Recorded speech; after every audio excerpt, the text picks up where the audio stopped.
Rose குவார்ட்ஸில் இந்த மேண்ட்ரிங் Tux இருக்குது. இந்த மேண்ட்ரிங் டக்ஸை வந்து நீங்கள் எல்லோரும் பார்க்குற மாதிரி வைக்கணும்னு அவசியம் இல்லை.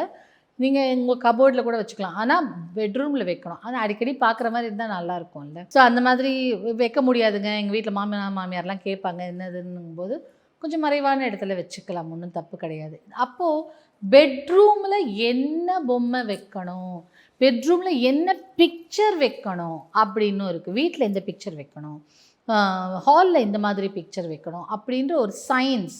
இப்போ வாஸ்து சாஸ்திரமே ஒரு சயின்ஸ் தானே, சாஸ்திரம் தானே.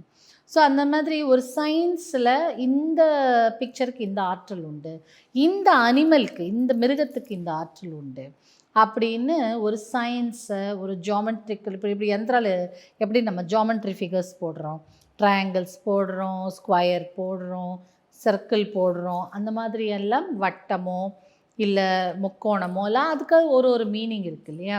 ஸோ அந்த மாதிரி இதுக்கு ஃபங்க்ஷுயிக்குன்னு வீட்டுக்குள்ளே நம்ம என்னென்ன பிளான்ட்ஸ் செடிகள் வளர்க்கலாம். சம்டைம்ஸ் பிளாஸ்டிக் செடி கூட சும்மா அழகுக்கு வச்சுருப்பாங்க, அது கூட எந்த மாதிரி செடியை வைக்கணும், எந்த இடத்துல மேக்கப் வைக்கணும், எந்த இடத்துல கண்ணாடி வைக்கணும், எந்த இடத்துல தண்ணி வைக்கணும், இது வாஸ்துலையும் இருக்குது, ஃபங்க்ஷுயிலையும் இருக்குது.